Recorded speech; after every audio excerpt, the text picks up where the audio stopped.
चले Ankita Bhandari murder case में high court में सुनवाई हुई। उत्तराखंड हाईकोर्ट में सीबीआई जांच वाली याचिका पर आज अहम सुनवाई हुई। याचिकाकर्ता प्रतिशपथ पत्र फाइल करे, हाईकोर्ट ने ये कहा है। और हाईकोर्ट ने अंकिता के माता पिता से सवाल पूछे हैं। एसआईटी जांच पर संदेह क्यों, अपना पक्ष रखे।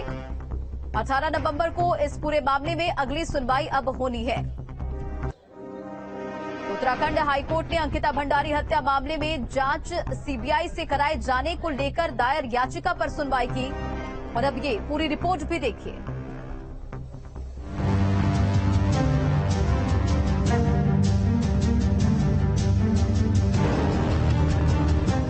उत्तराखंड हाईकोर्ट ने अंकिता भंडारी हत्याकांड मामले की जांच सीबीआई से कराए जाने को लेकर दायर याचिका पर सुनवाई की।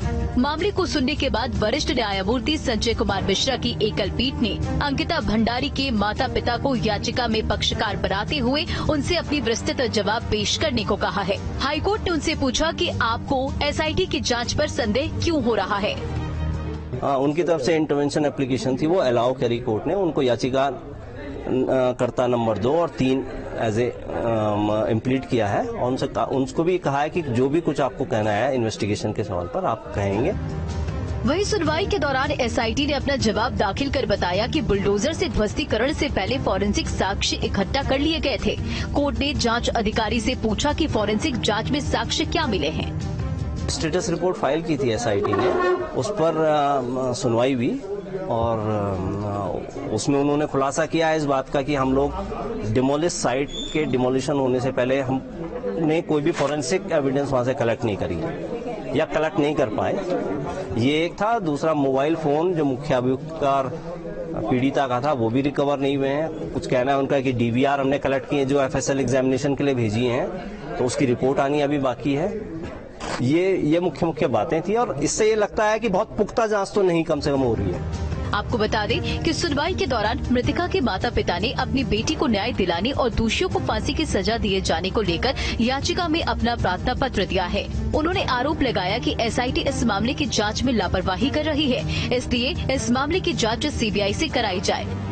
इसमें नेक्स्ट डेट 18 की लगी है, उससे पहले ही रिजॉइंडर फाइल होना है, जवाब फाइल होना है।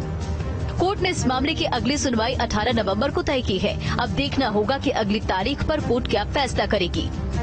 नैनीताल से समीर शाह के साथ न्यूज स्टेट।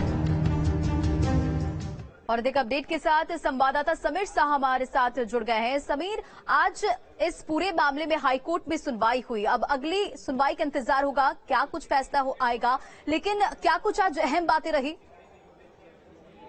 जी बिल्कुल, देखिए मैं आपको बता दूं कि जो बहुचर्चित अंकिता हत्याकांड का जो मामला है वो आज उस मामले को लेकर एक याचिका न्यायालय में दायर हुई थी, जिसमें कहा गया था कि जो एसआईटी सीबीआई मामले की जांच कर रही है उसको हटाकर वो जांच जो है सीबीआई को दी जाए।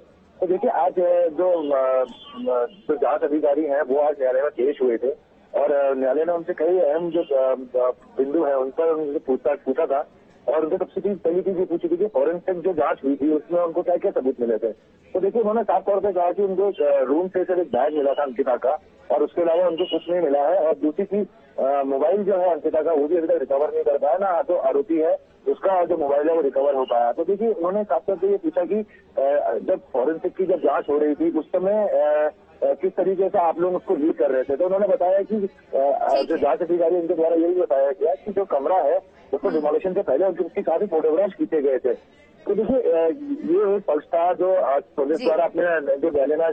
चलिए अब इंतजार करना होगा समीर की अगली तारीख को जब सुनवाई होगी तो क्या कुछ बातें निकलकर सामने आएगी। इन तमाम जानकारियों के लिए बहुत बहुत शुक्रिया। खबरों में बढ़ेंगे आगे। उत्तराखंड विधानसभा का शीतकालीन सत्र 29 नवंबर से 5 दिसंबर तक देहरादून विधानसभा में होगा। ऐसा माना जा रहा है कि सीएम पुष्कर सिंह धामी ने सत्र आहूत करने के प्रस्ताव को विचलित से मंजूरी दे दी है। 16 नवंबर को प्रस्तावित कैबिनेट की बैठक में इस प्रस्ताव पर मुहर लग जाएगी। बताते चले आपको कि विधायी विभाग ने 29 नवंबर से 5 दिसंबर तक विधानसभा सत्र आहूत करने का प्रस्ताव शासन को भेजा था। सत्र की तारीख और जगह को लेकर विधानसभा अध्यक्ष सर्वदलीय बैठक पहले ही कर चुके हैं और बीएसपी और निर्दलीय विधायकों की ओर से शीतकाल में देहरादून में ही विधानसभा सत्र कराने की पैरवी की गई है। वहीं कांग्रेस गैरसैंण में सत्र कराने के पक्ष में खड़ी है, लेकिन साथ ही वहां जरूरी सुविधाएं नहीं होने पर सवाल खड़े किए गए हैं।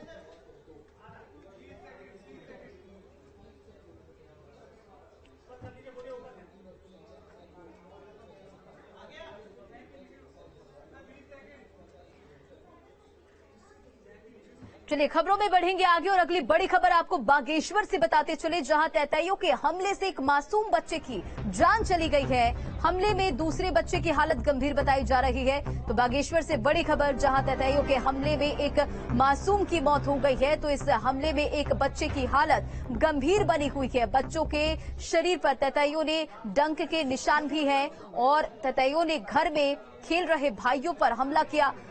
तो ये बड़ी खबर बागेश्वर से, जहां तैताइयों ने 2 छोटे बच्चों पर हमला कर दिया और दोनों सगे भाई बताए जा रहे हैं। एक की मौत हो गई है तो दूसरे की हालत गंभीर है।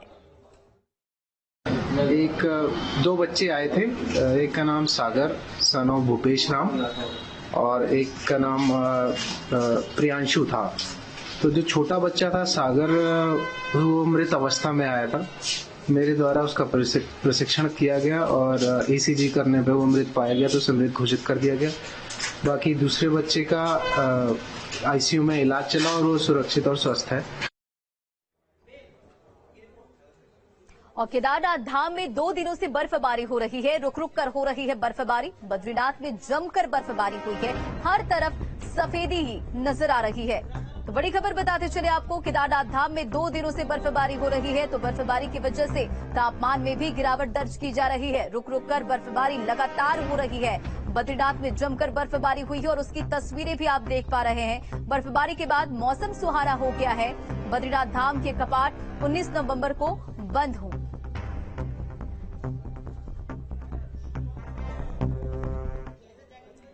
बद्रीनाथ धाम की यात्रा अपने अंतिम दौर में चल रही है और बद्रीनाथ धाम के कपाट 19 नवंबर को बंद होंगे। और इस बीच यहां मौसम ने करवट ले ली है। बर्फबारी शुरू होने के चलते तापमान लुढ़क गया है। बद्रीनाथ धाम में मौसम पूरी तरह से सर्द हो चुका है। देखिए तस्वीरें भी निकलकर सामने आई है कि किस तरह से जो बर्फ की सफेद चादर है वो ऊंची चोटियों पर नजर आ रही है। और बद्रीनाथ धाम में जबरदस्त कड़ाके की ठंड भी है और तापमान में भी भारी गिरावट दर्ज की गई है। बर्फबारी के बाद भी श्रद्धालुओं का जोश कम होने का नाम नहीं ले रहा है और श्रद्धालु भी जो वहां पर पहुंच रहे हैं वो बर्फबारी को लेकर लुत्फ उठाते हुए नजर आ रहे हैं।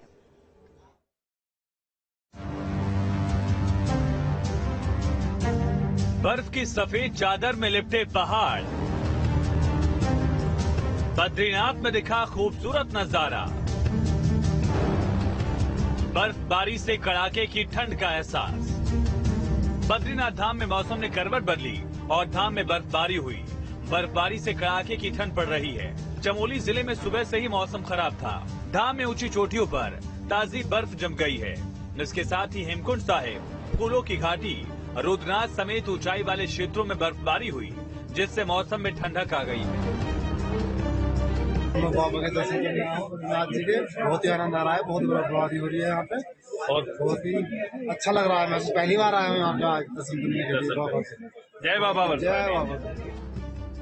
यमुनोत्री धाम समेत आसपास की चोटियों पर भी बर्फबारी हुई, तो निचले हिस्से यमुना घाटी में भी बूंदाबांदी जारी है। पहाड़ों पर बर्फबारी से कड़ाके की ठंड का एहसास होने लगा है। सितंबर और अक्टूबर में रिकॉर्ड बारिश हुई, इसका असर कोहरे और कड़ाके की ठंड के रूप में दिखेगा। मौसम विभाग के मुताबिक मौसम में बदलाव आ रहा है, उससे चक्राता जैसे ऊंचाई वाले पहाड़ी इलाकों में बारिश और तापमान गिरने की संभावना है। ऊंचाई वाले पहाड़ी क्षेत्रों में भी अगले 2 दिनों में ठंड बढ़ने की उम्मीद जताई जा रही है। Team news state. चलिए खबरों में बढ़ेंगे आगे। बात पिथौरागढ़ की, जहां एक बार फिर से मौसम का मिजाज बदला है। धारचूला, दारबा और व्यास घाटी में 6 इंच बर्फबारी हुई है और चीन सीमा से सटी अंतिम चौकियों में तापमान -11 डिग्री तक पहुंच गया है। तस्वीरें देखिए निकलकर सामने आई है बर्फबारी की। मुनस्यारी की चोटियों पर भी बर्फबारी हुई है। इसके अलावा पिथौरागढ़ जिला मुख्यालय समेत आसपास के क्षेत्रों में कल शाम के समय बूंदाबांदी भी हुई और धारचूला की दारमा और व्यास घाटी में बुधवार रात ही मौसम बिगड़ गई। बताते चले आपको कि रात को बर्फबारी हुई है और गुरुवार को भी दोनों घाटियों में जमकर बर्फबारी हुई है।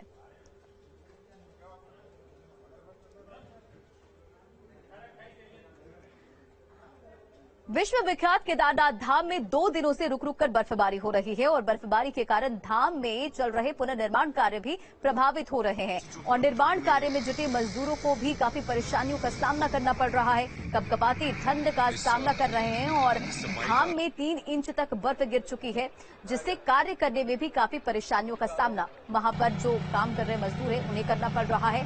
केदारनाथ धाम में आपदा के बाद से पुनर्निर्माण कार्य जारी है, जो शीतकाल में भी किए जाते हैं, लेकिन धाम में जब ज्यादा बर्फबारी होती है तो निर्माण कार्यों को रोकना पड़ता है और मजदूर भी धाम से वापस आ जाते हैं। नवंबर में भी हम लोग और आगे आने वाले महीनों में भी कार्य को गति देने के लिए प्रयत्न कर रहे हैं। इसमें काफी हमारी लेबर अभी भी केदारनाथ धाम में निर्माण कार्य में लगी है। जो मुख्य निर्माण कार्य अभी चल रहे हैं और शीघ्र ही पूर्ण होने जा रहे हैं, उनमें हमारे वाटर एटीएम है और गेस्ट हाउसेज हैं, पुलिस स्टेशन है। इसके साथ ही जो हमारा क्यू मैनेजमेंट सिस्टम है मंदाकिनी साइड में, उसका भी निर्माण कार्य तेजी से चल रहा है। ब्रिज और एसटीपी आदि के निर्माण कार्य भी चल रहे हैं और इसमें जो हमारे भारी आइटम्स हैं, जो लोहे के हैं या फिर जो सीमेंट के स्लैब्स हैं या जो अन्य जो ज्यादा वेट वाली जो इक्विपमेंट्स हैं या जो मशीन हैं, उनके पार्ट्स को असेंबल करने के लिए हम चिनूक हेलीकॉप्टर की सहायता ले रहे हैं। और खबर उत्तरकाशी से, जहां खाई बोलेरो में गिर गई और हादसे में एक की मौत बताई जा रही है। तो बड़ी खबर आपको बताते चले, खाई में गिरी बोलेरो गाड़ी और हादसे में एक की मौत हो गई है तो 3 घायल बताए जा रहे हैं। गहरी खाई में गाड़ी गिर गई, बोलेरो में मौजूद 4 लोग बताए जा रहे हैं। तो बड़ी खबर उत्तरकाशी से, जहां खाई में गिरी बोलेरो गाड़ी और हादसे में एक की मौत हो गई है तो 3 घायल बताए जा रहे हैं। गहरी खाई में गिरी गाड़ी और बताया जा रहा है कि गाड़ी में 4 लोग मौजूद थे। यूसीसी यानी कि समान नागरिक संहिता कानून को लेकर अब मुस्लिम विद्वान और राजनेता भी खुलकर समर्थन में उतर आए हैं। उत्तराखंड में इस कानून को बनाने के लिए बनाई गई विशेषज्ञ समिति ने विकास नगर में रायशुमारी की और इस मौके पर कांग्रेस सरकार में दर्जाधारी राज्य मंत्री रहे याकूब सिद्दीकी और मुस्लिम विद्वान खुर्शीद अहमद ने खुलकर अपने विचार रखे। खुर्शीद ने तो यहां तक कहा कि हलाला जैसी प्रथाएं खत्म होनी चाहिए। अभी तक इस कानून को केवल धार्मिक चश्मे से देखा जाता था, लेकिन मुसलमानों को इस कानून के पक्ष में खड़े होना और बीजेपी के लिए राहत की बात हो सकती है। मैंने तो हुजूर आपसे अपनी बात कही, हमें यूनिफॉर्म सिविल कोड में कहीं कोई दिक्कत नहीं है। अगर हमारे जो निकाह है, अगर उसको हमने रजिस्ट्रेशन कराना है तो ये एतबार से हमने कर दिया, हम 1000% कराएंगे। क्या दिक्कत है? 1000% कराएंगे। ये जो कॉन्ट्रैक्ट हलाला करके है कि कॉन्ट्रैक्ट कोई हो जाता है, ये तय हो जाता है, वो इस्लाम के अंदर जायज ही नहीं। इस्लाम के अंदर उसको जायज नहीं मानते हैं, वो इलीगल है। मगर प्रैक्टिस के अंदर ये सब कुछ हो रहा है। तो अगर इस तरह की कोई बात है तो उसके ऊपर भी कानून बनना चाहिए, कोई दिक्कत नहीं है उसका। बढ़ेंगे खबरों में आगे। बात हल्द्वानी की, जहां हल्द्वानी में सीवर ट्रीटमेंट सिस्टम का डेमोन्स्ट्रेशन हुआ और इस मौके पर कुमाऊं कमिश्नर और जल संस्थान के सभी अधिकारी मौजूद रहे। सीवर लाइन में आने वाले कचरे को देखते हुए रोबोटिक आर्म सीवरेज क्लीनेज सिस्टम का डेमोन्स्ट्रेशन किया गया और इस मशीन की लागत करीब 40 लाख है, जो आधुनिक तकनीक से लैस है। खासकर पहाड़ी जिलों में जहां सीवर की मशीनें नहीं पहुंचे पाती है तो सीवर को मैनुअली साफ करना पड़ता है और उनके लिए सिस्टम बहुत उपयोगी है। इस सिस्टम को अभी देश के 17 राज्य अपना रहे हैं।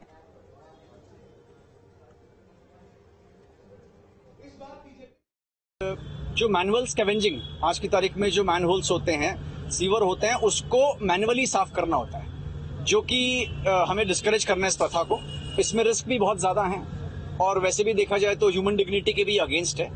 और क्योंकि टेक्नोलॉजी अवेलेबल है इस काम के लिए, तो यथासंभव इस तरह की टेक्नोलॉजी को हमें अपनाना चाहिए और 17 स्टेट्स पहले से इस तरह की टेक्नोलॉजी को अपना रही हैं। हर साल बहुत सी डेथ्स भी मैनुअल स्कैवेंजिंग की वजह से होती है। तो आज ये डेमो रखा गया था। अब विशेषकर नैनीताल में, यहाँ पे पहाड़ी क्षेत्र है, कुछ जगहों पे तो बहुत मुश्किल होता है और तरह की गाड़ियों को पहुंचना, सक्शन मशीन्स नहीं जा पाती हैं, वहां के लिए बहुत उपयोगी है। खबरों का सिलसिला जारी, रुकेंगे छोटे से ब्रेक के लिए, बने रहें।